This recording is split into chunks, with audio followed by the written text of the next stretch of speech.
So I recently put out a video on the rate of male virginity skyrocketing and inceldom and what have you, and I put it out and people seemed to appreciate it, but there were some comments in the YouTube section below.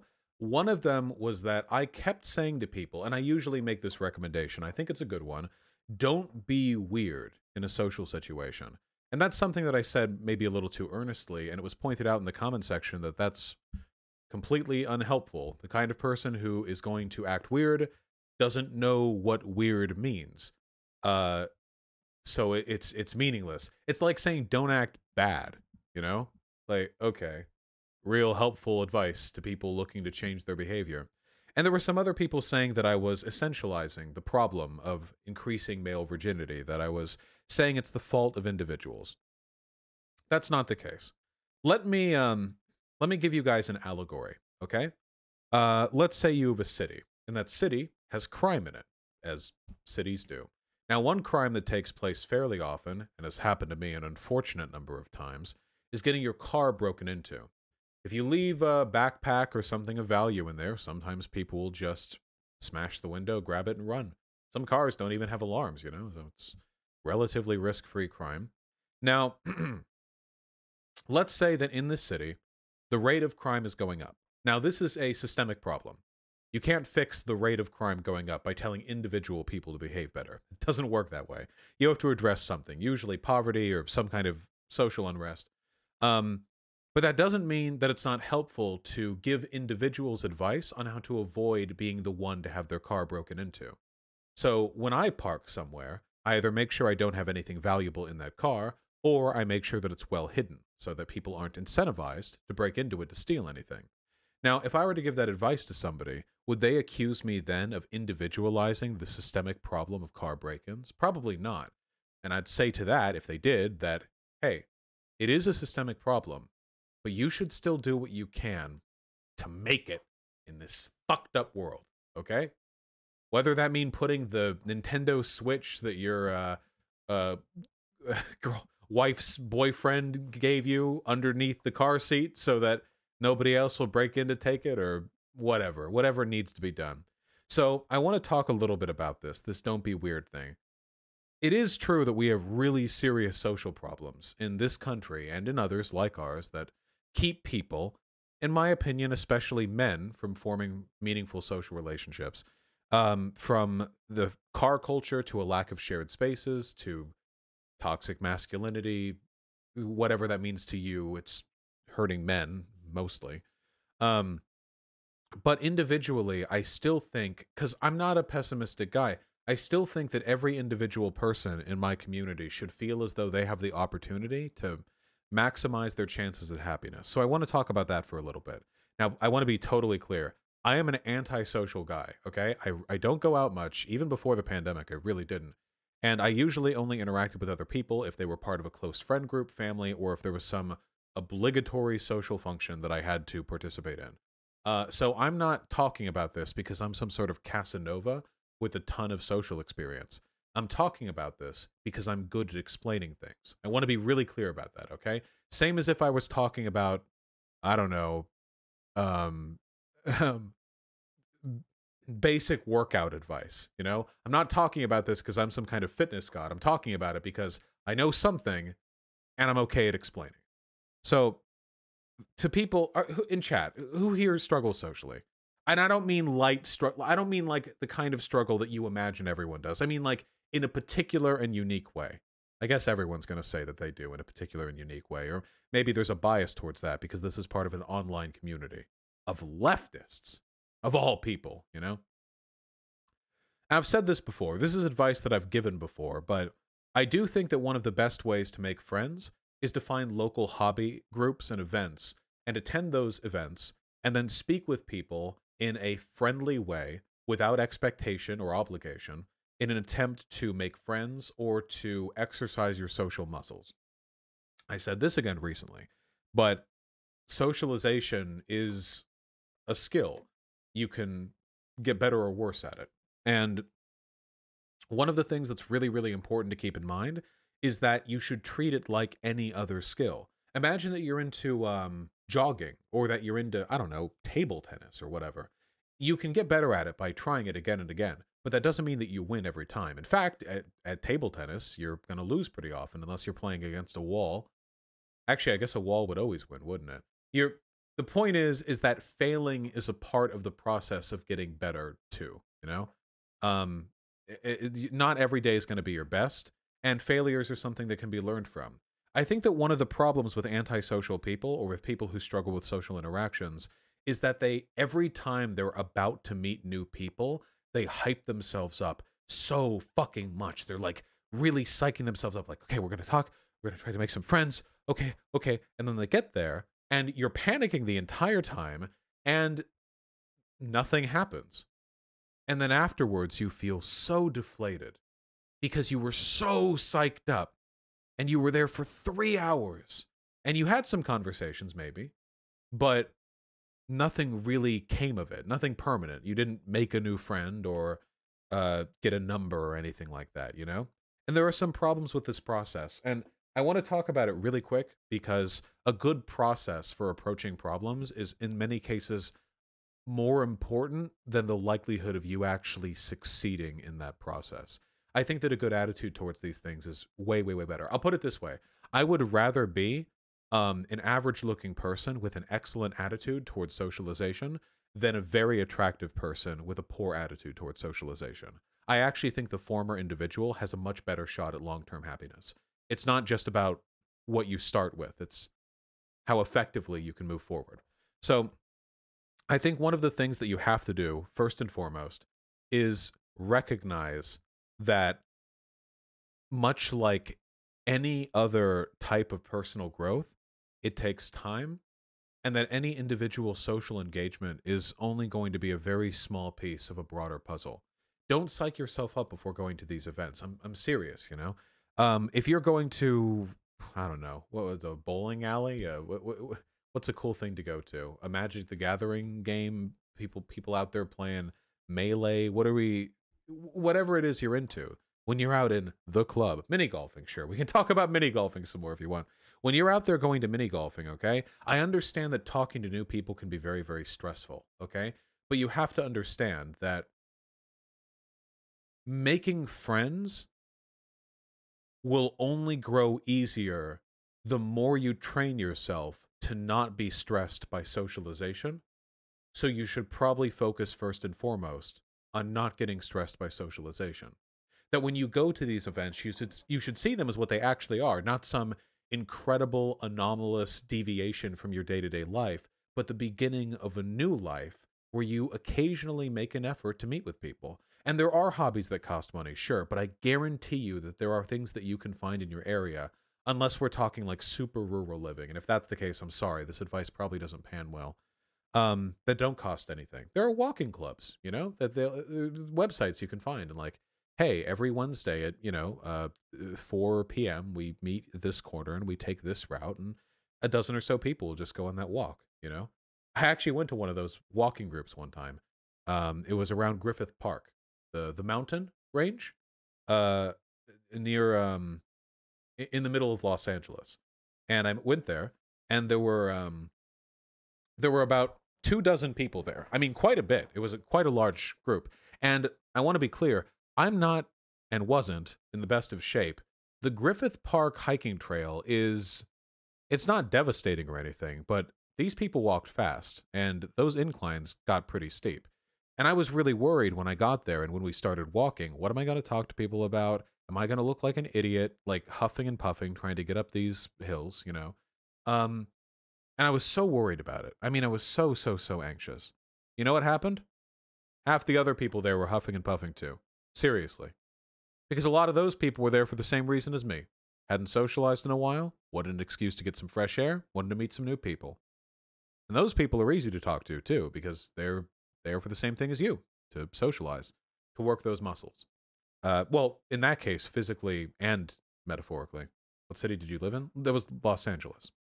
I had a really good time when I was walking around there. I didn't talk to that many people while I was walking. Actually really hard to socialize when you're on a hiking trail. Can you believe it? Turns out it's actually going to be a little bit difficult to find time to communicate with other people. A week after I went to that hiking trip, I went to the one and only live nude drawing figure thing that I've ever been to, which anyone who's been to art school knows what it is. There's a person in the middle, and you all draw them. And I talked to some people there too, albeit less, because, lol, what the fuck? You, my friend, have never been in an art class. It's a very common thing. Life drawing, which I'm very bad at, by the way. You know, find me an anime drawing to replicate. I'll do that. But a real person? Whew. Somebody drew your schlong? No, somebody else was naked. I was not naked, thank you. But anyway, I talked to some people there too. And you know what? Both of those two events that I went to, I didn't make any friends. But I felt really, really good afterwards. You know why? It was because I proved to myself that it wasn't such a difficult thing to meet with people. It literally just took a couple hours of a day. I would have spent that day playing League of Legends otherwise. I just decided to do it. It was just another thing that I could do. A change in a pattern that I had otherwise felt comfortable in. And I think that's the attitude that people need to take. And when I say don't act weird to people, what I mean is, what do I mean? I'm saying this from a perspective of a guy, by the way. Like, I'm imagining that a guy is the person who's receiving this advice. When I think of don't act weird to people, hear what I mean first and foremost. Be respectful. That's so vague. The big one is don't treat men and women differently, I think. 90% of the creepy behavior that women receive from men stems from men treating those women differently than they treat men.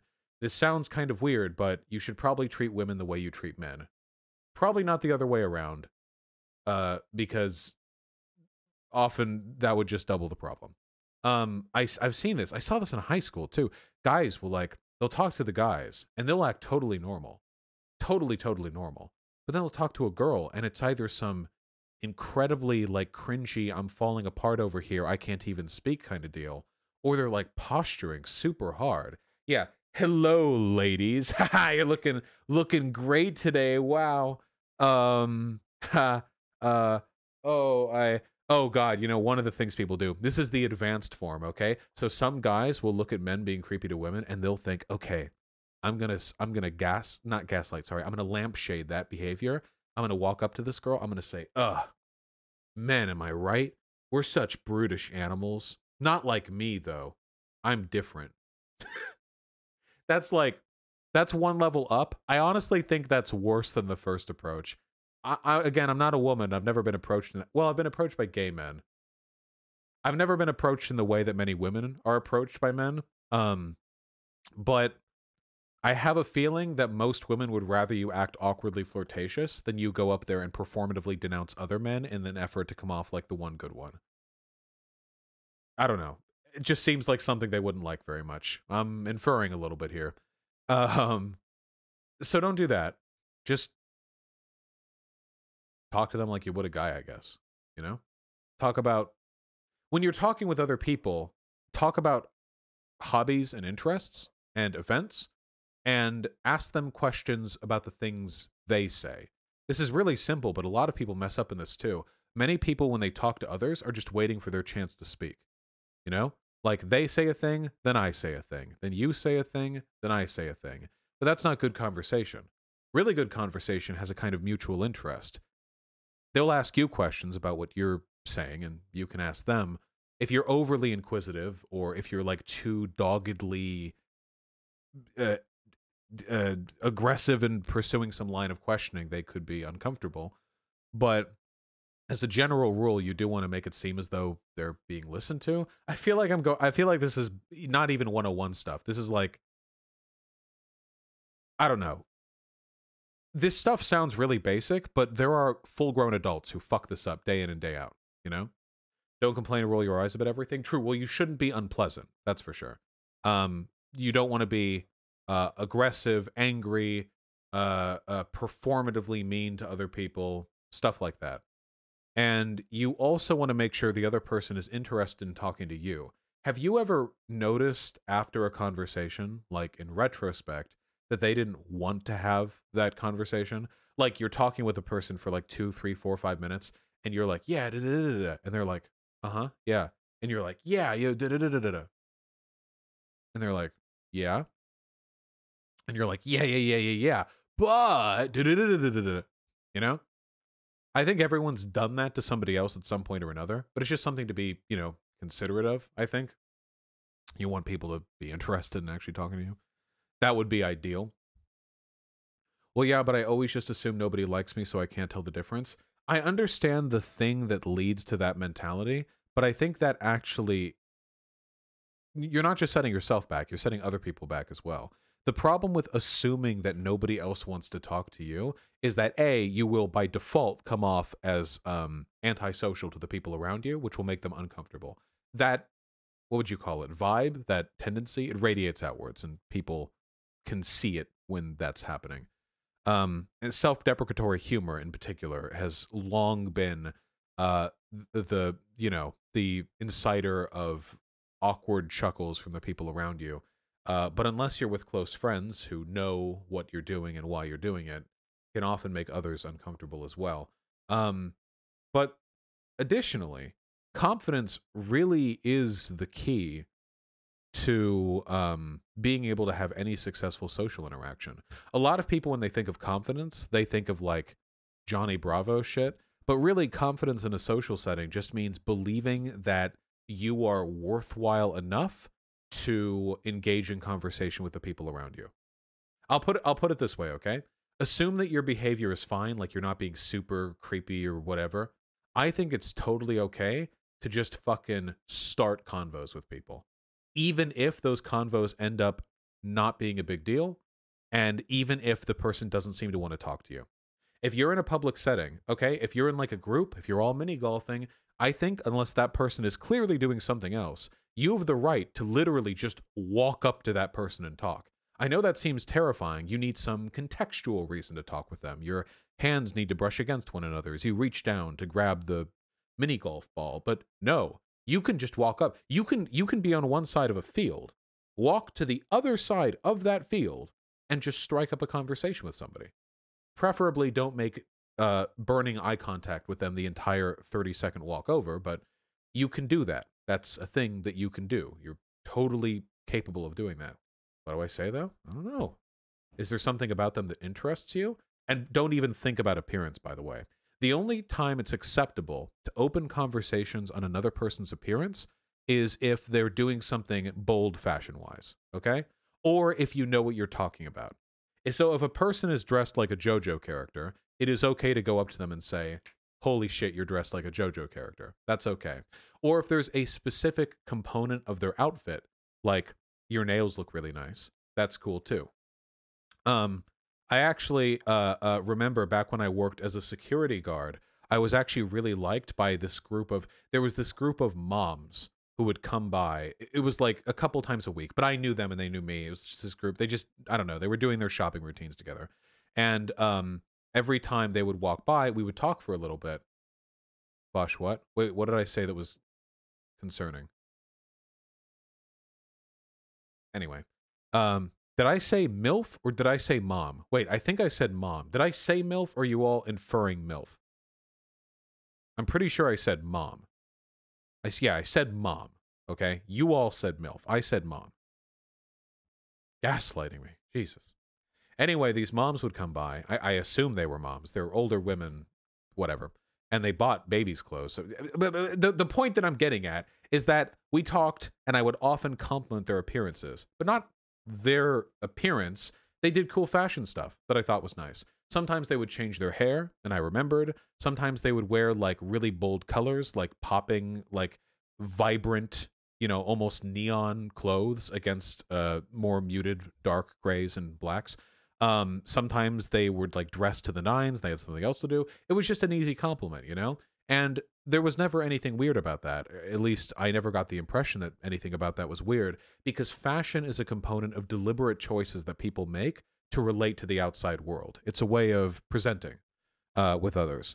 The only time that I wouldn't feel comfortable commenting on a noteworthy component of fashion would probably be if that fashion was in some way provocative or risque, or something like that. So for example, if there was somebody who showed up at one of these group events wearing like a tube top, I probably wouldn't be like, wow, that's quite a little fabric you're wearing over your skin there, buddy. Even though it's a noteworthy fashion choice, the reason why that doesn't come off as well necessarily is because you kind of give the impression that you only care about it because of the tits,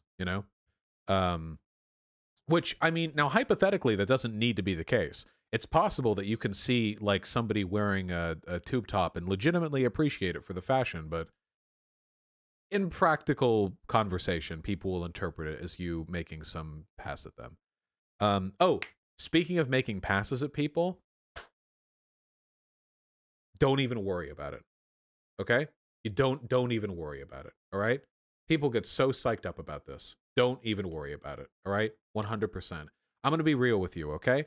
Every single minute of a woman's life, she is being bombarded with dick pics from chads with abs, okay?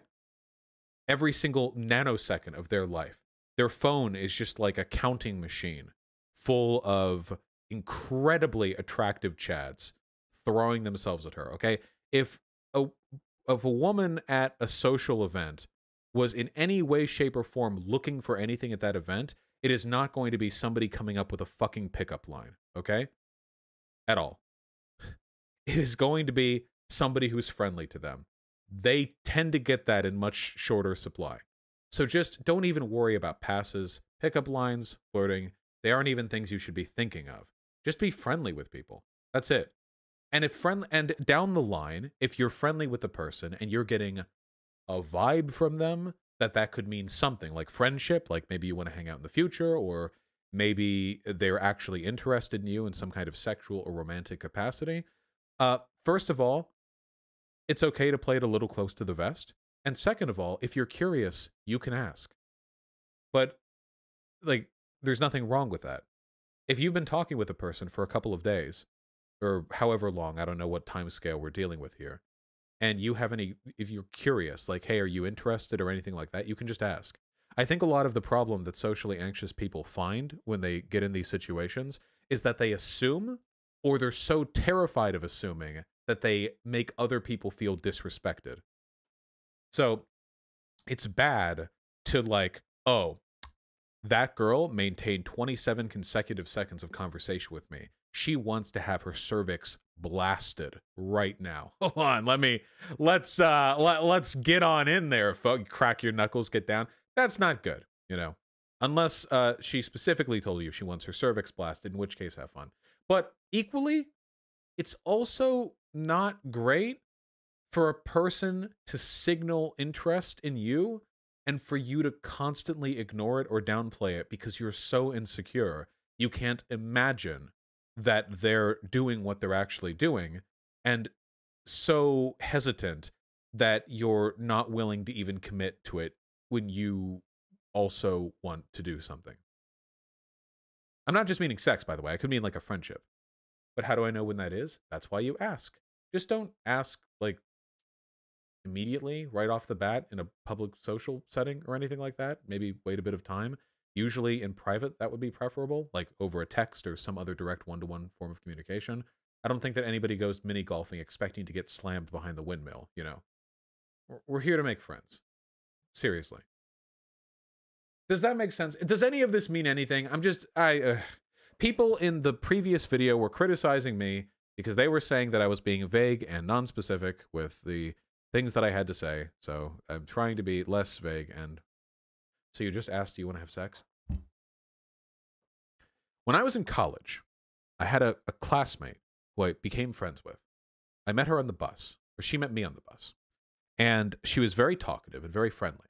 Now, right off the bat, this could just be my experience, but if a woman initiates conversation with you and then continues it extensively, that's already fairly noteworthy. Men don't really get that much upfront attention. It's really sad, but that's the case. That's for men, by the way. If you're a woman, people are more comfortable striking up convos with you for a wide variety of reasons. But in this case, it was anomalous that she would be comfortable speaking with me to the extent that she did. So we talked for a little while. We exchanged numbers. We saw each other a couple of times in class. And we hung out a few times because it turns out we actually lived pretty close to one another. And I talk to everyone the way I talk on stream. So of course, I'm making vacuous jokes all the time about sex and porn and what have you. And by the way, I just want to be really clear, guys. You're not slick when you're talking to women and you keep bringing up sex, but not sex with them, just sex in general. And then you're like, haha, that'd be crazy though. Like, you're not being slick. Just so you know, if you're chatting with a girl like you met like 5 minutes ago, and you're like, yeah, you know, it's, yeah, dude, that was pretty cool. Yeah, my place is pretty kind of a mess right now because I had someone over recently. It's if you keep bringing up sex over and over again, people know nobody's dumb enough. Maybe some people are dumb enough, but yeah. So don't do that. But anyway, because I am who I am, I was making jokes very loudly. And she was more of like this introverted kind of girl, like shyer, you know?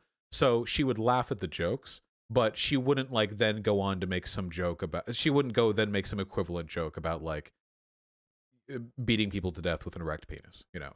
She was a bit more reserved about that sort of thing.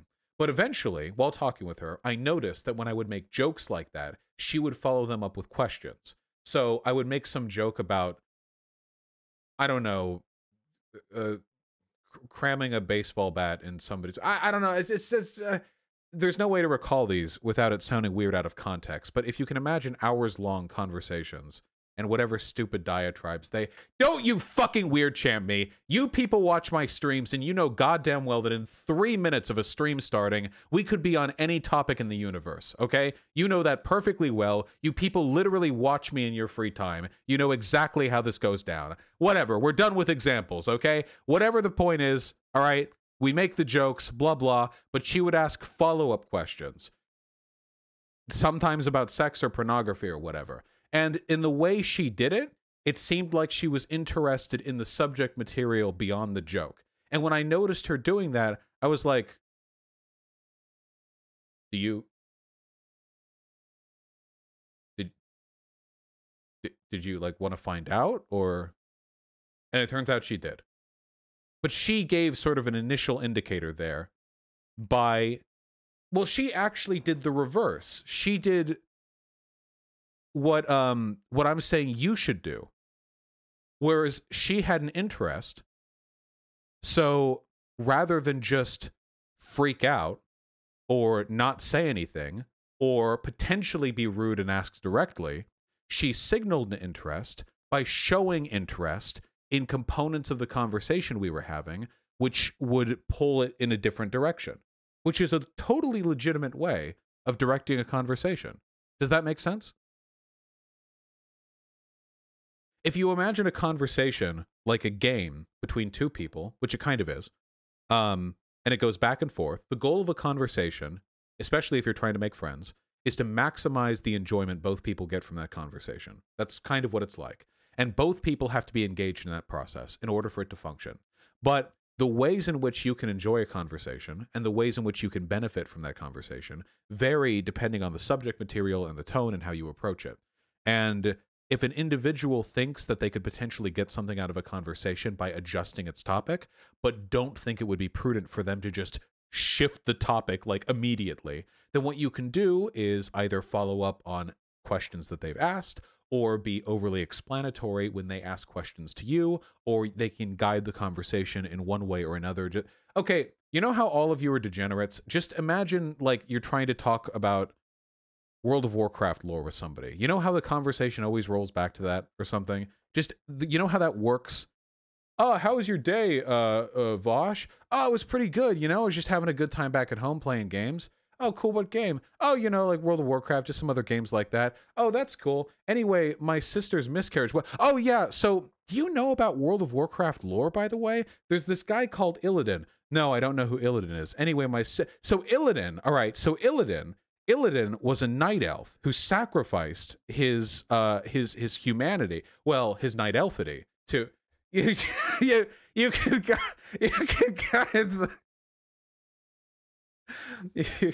you can don't actually do that, by the way. I'm sorry, I'm mixing in advice with jokes, and I'm worried that to the less socially inclined, it's going to be difficult to tell the difference between the two. The point that I'm trying to get at was that if you're interested in uh, getting more out of a relationship, communication is key, and navigating that communicative landscape is, while complicated, not that difficult, and most people will be forgiving of you if you're a little bit awkward. I'll put it this way, okay? If you're talking with a girl and she's friendly to you and you're friendly to her, and you're like, hey, do you want to hang out like X or Y? For the most part, even if she doesn't want to, she's going to be fairly forgiving about that because she's a human and you're a human, and nobody does any of this perfectly. And by the way, guys have way more scrutiny put on them in these situations than women do. Women can do fucking whatever in most interactions with a guy, and the guy will still continue barreling down the exact same social terrain that they were at the beginning of the conversation. Trust me, you can ask women on that one because that's 100% true. That's why so many women will give fake numbers when asked for them if they don't feel comfortable with the guy, because they know that saying no or saying I have a boyfriend won't do shit. They just throw out a fake number because it's the only way for them to leave that conversation without like threatening their life. That sucks. But, you know, we're all walking our roads there. Yeah, so. Anyway. Yeah. I think my issue isn't initial conversations, but once a woman's more into me, I hesitate pulling the trigger / making a move. Any advice there? Yeah, I really think just being forthcoming in this respect is appropriate. As long as we're not talking like you running up to random people going, hey, I love you, wanna fuck? I genuinely think that if you're friendly with people, it's okay to just ask, you know? I think it's okay to just ask. I think that as long as you're cool with it, most people are fairly permissive of social missteps in that respect as well. You know, there's that whole like I want to ask them out, but I don't want to ruin our friendship thing. Like that's like a thing that people talk about. But I've known multiple people in high school and in college who had ambiguous friendships, who wanted to fuck, or maybe one person did. It didn't work out, but then they kept being friends afterwards. I really do think that generally speaking, people are a lot more permissive of social missteps, especially these days, now that everyone is like an autistic internet degenerate who doesn't know how to socialize. And trust me, after COVID's done, nobody will know how to socialize. Everyone's going to be on their sea legs, okay? Everyone's just going to be stumbling through social interactions, so you'll all be in good company. Please talk about social cues. Really difficult for me to talk to people who I don't already know and don't know I'm really autistic. Unfortunately, talking about social cues, that would be... I could be here for like 24 hours. I would have to write down like an index, and there's no real way to know like by book learning social cues because people express them in different ways. Usually the way that I do it is when I'm talking to a person, I try to get a feel for the type of person that they are, okay? Some people deal with social situations by being boisterous and humorous. That would be me. Some people deal with situations socially by like shutting up and like sort of being a wallflower. That's sometimes me. Sometimes when I'm tipsy. Some people deal with social situations by like hanging on to the one person they know best there. People usually fall into fairly reliable archetypes for that kind of behavior, and that can influence the kind of signs that they'll give you. But the most general one is when you're talking with people, make sure they're interested in continuing to speak with you. If you're ever curious about that, give people lots of outs. That's the best way to handle everything, by the way. Because behind every request or every compulsion, there is an implicit threat. That's true. Anytime a guy says, hey, do you want to go out? Hey, do you want to have sex? There's an implicit threat behind it. This threat exists all the time in all social situations. And the threat is this: if you turn me down, it's going to be awkward. And nobody likes awkwardness. That's the implicit threat right there. I'm not even talking about coercion or sexual assault or rape or anything like that. This even happens between men and between women. I'm talking about awkwardness. And nobody likes awkwardness. People will chew their own arms off rather than having to deal with an awkward conversation. So in order to avoid the unfortunate reality that is potentially trapping people for fear of being awkward, you give them outs. So here's an example. I'm at a party, okay? And I'm talking with a person. I don't know anyone at this party except for the host. I'm talking with a person, and they seem interested in speaking with me, okay? Now, I don't know for sure whether that's because they're polite or whether that's because they're actually interested in talking to me. So here's what I ask. Hey, I'm about to go grab a drink. Do you want anything? And that is a incredibly effective way of giving people an out. Because if that person wasn't enjoying conversation with me, they could easily say, oh, nah, I got to do X. Oh, nah, I got to do Y. I'm saying that I'll be gone for 2 minutes. They have every conceivable excuse if they want to go leave the conversation. But if they want to stay, they'll be here when I'm back. Little outs like that are incredibly effective at helping you know whether other people want to talk with you. Always, always, always give them a way out. Always, always, always. It's incredibly important. That's just one example, but you can do this in any social situation. I mean, you never want to make people feel like they're really letting you down by saying no to a request of yours. So if you're, let's say you're asking if, let's say you want to hang out with a person in the future. Not like a date, but like you want to go see a movie or so. Well, maybe that's a date. I don't know. Let's say you want to see a movie with a cute girl at a party, you know? Now, there are two ways that you can do this. You can say, hey, do you want to go see a movie later? It's direct, but if the girl says no, I mean, that's kind of awkward, right? I mean, she just turned you down, you know? So instead, maybe you say, are there any movies that came out recently you're interested in seeing? Like, I don't know. I haven't seen the movie list or anything. It's just been a while since I've been to the theaters. Now that, I've used that one before, that exact one. Now that is much better because A, it gives them control over the conversation. B, it gives them an answer outside of rejecting you or accepting your proposal. They can talk about the movies. And C, if they don't want to see anything with you, they can just say, nah, nothing's really seemed interesting lately. In which case, you've given them a tool to like turn you down without them actually turning you down. What if they actually don't know any movies that have been out?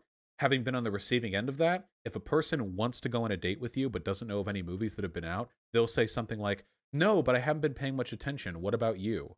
Or they'll say something like, no, but there's probably something good out there. I'd be willing to see.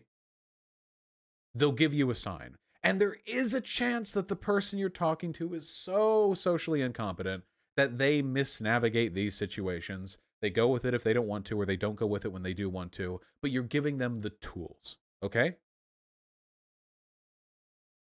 You know what I mean? And you could, yeah, it's like yes-anding. It's like improv. You can go even further than that. Like if you're propositioning sex from somebody, which is, by the way, as cringy a subject as it is, something that you will have to do if you want to have sex with somebody. That's a topic you're going to have to broach at some point, you know? I think that, like, it's really awkward. I don't know if you've ever done this. I don't think I've done this since, like, high school. Hey, do you want to have sex? Ooh.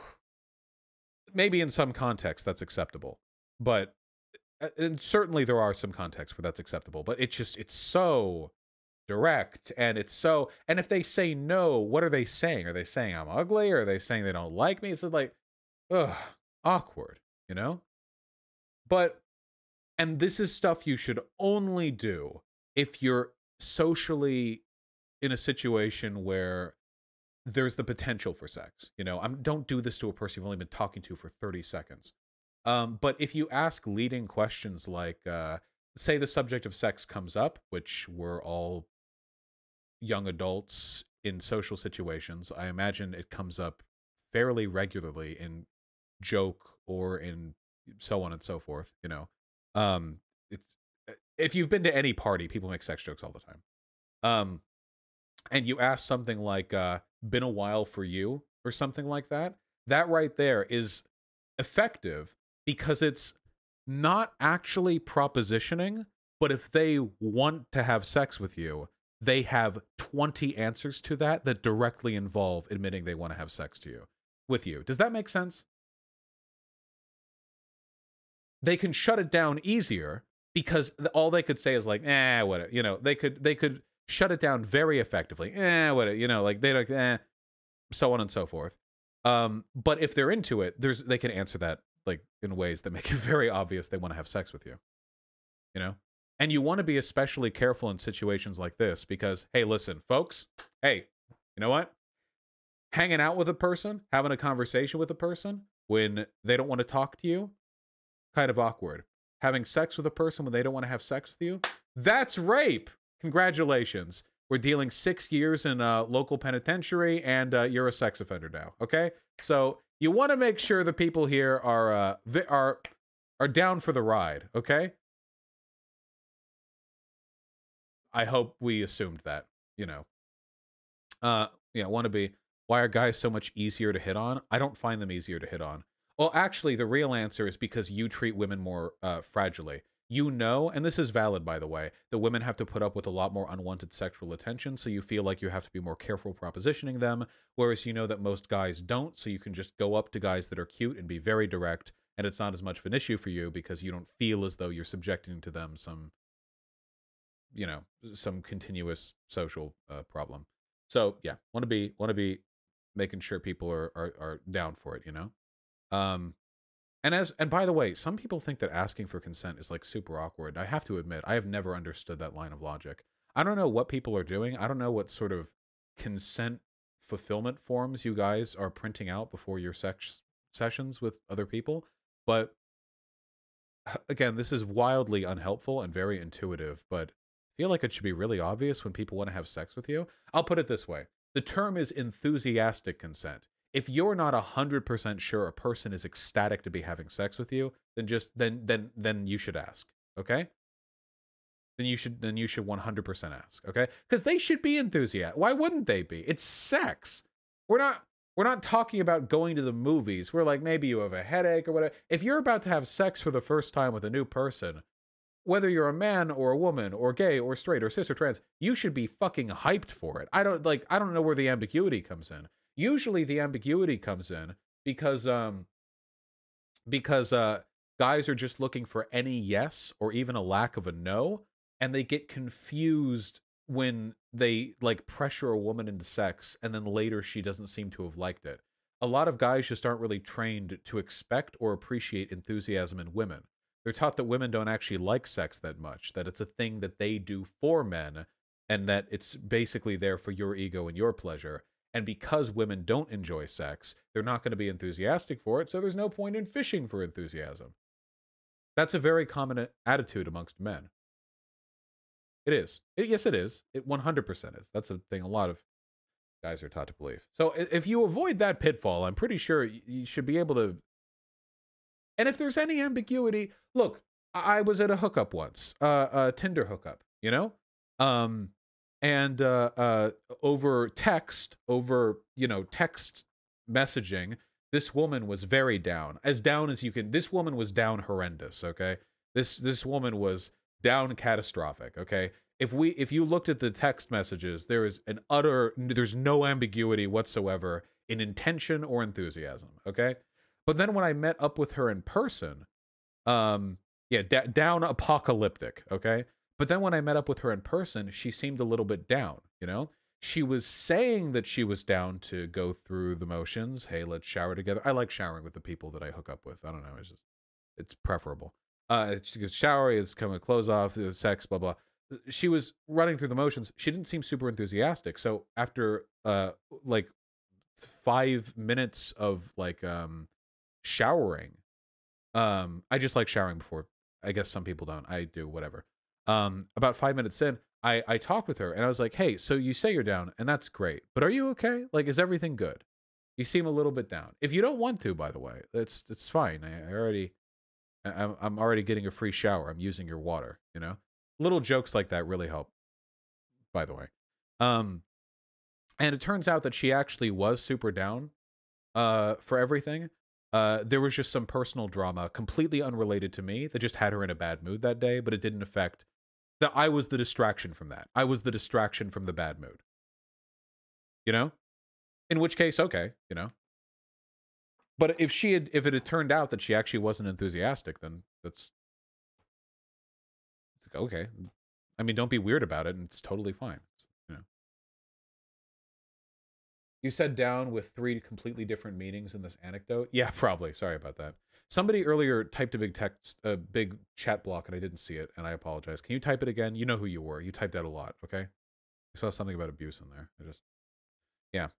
Yeah, now I'm all of your distractions from bad moods. Bosch, please help. I have no idea how to converse over Tinder. I'm gonna be real, okay? Tinder is a fucking hookup app, okay? If you're on Tinder and you're not here to hook up, get the fuck off Tinder. That's what it's for. It's a hookup app. Shut the fuck up, okay? If I'm on Tinder and I match with somebody, you're getting 10 messages back and forth at most before I say, are you here to fuck or not?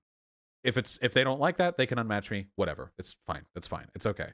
That's look, if people are gonna go on there and waste everyone's time by being on Tinder to look for friends, then okay. Just yeah.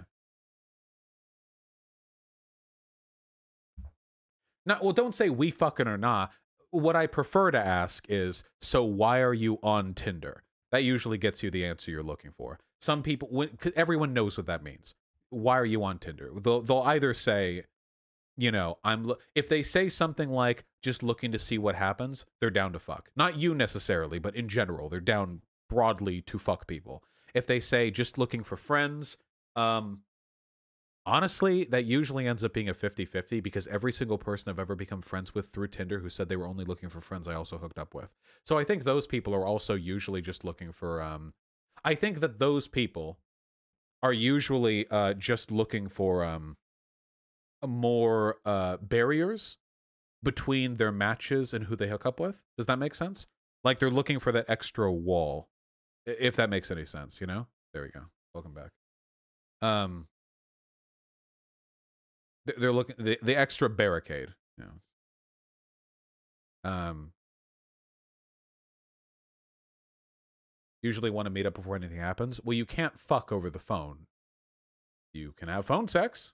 So there's that, I guess, but yeah, almost everyone on Tinder is looking to fuck somebody. They just have different levels of comfort and barriers that they, you know, procure.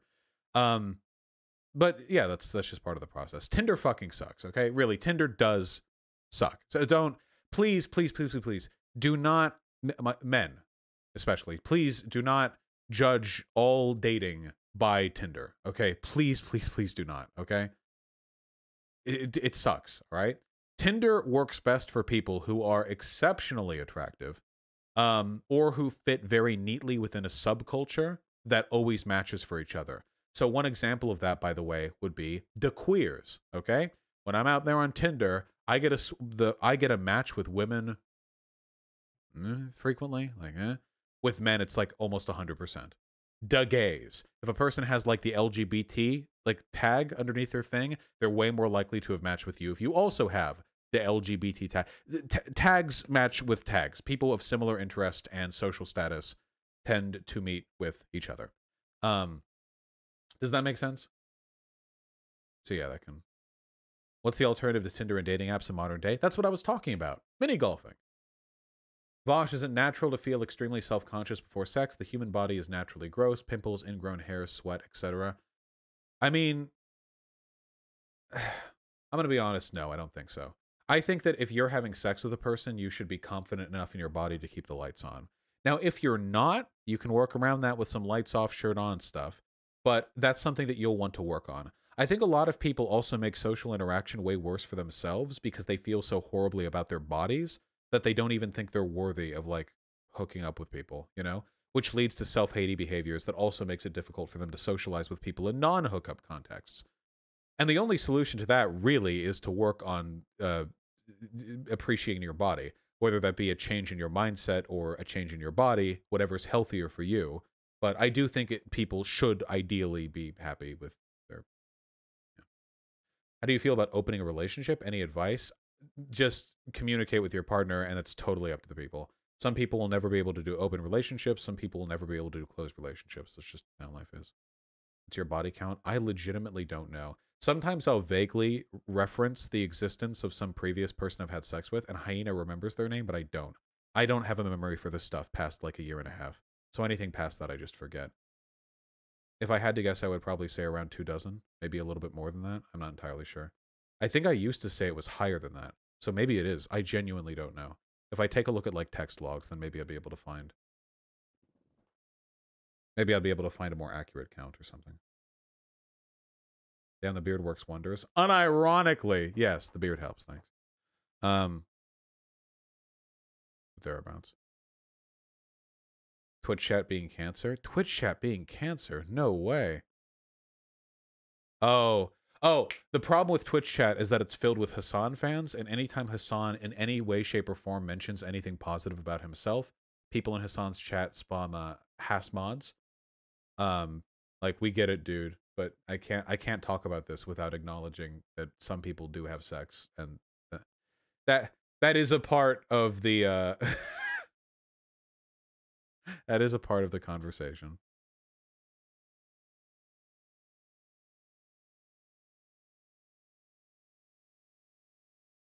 When's the last time you had a clean-shaven face? 5 years ago, right before university. I think I have pictures from that time, too. We should probably wrap this up, by the way. We're wrapping this up? We should...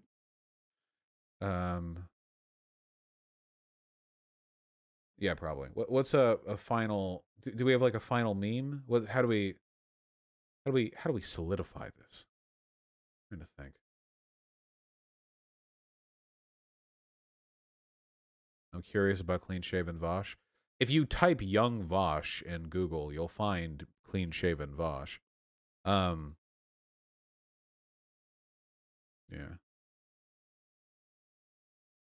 What happened to the Go team ending from segments? Well, we haven't ended it yet. We're still chilling, okay? Hold on. I'm trying to think. I feel like we should wrap this up with something.